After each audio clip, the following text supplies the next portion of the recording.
Hi folks, and welcome back to another philosophy club.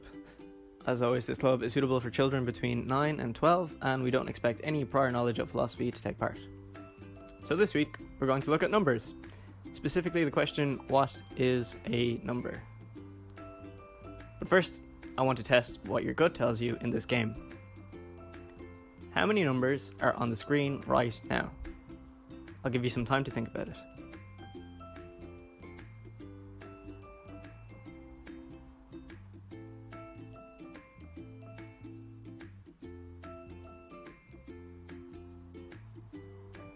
Okay, so how many do you think there are? There are several possible answers to the question, and all of them are correct in some sense. So let's go through the possible answers. You could say there's 4 numbers on the screen, 4 2s to be exact. 1, 2, 3, 4. You could say that there is one type of number on the screen, the number 2. Or you could say 2, because there is only the number 2 on the screen.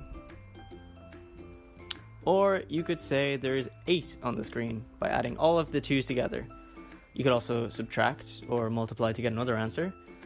You could also just keep going in circles, continuously adding, subtracting, or multiplying, giving us lots of possible answers. Maybe you said there's 0 numbers on the screen, and that all there is just really differently colored pixels. So there are many different answers to what seems like a fairly straightforward game. Which is to say that when we're asked how many numbers are on the screen, it is not as easy as pointing to the shape on the screen that is 2.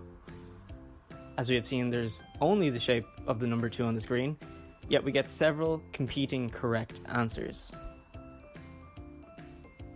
So we can say that the number 2 is not exactly the same as the shape or the symbol on the screen that is 2.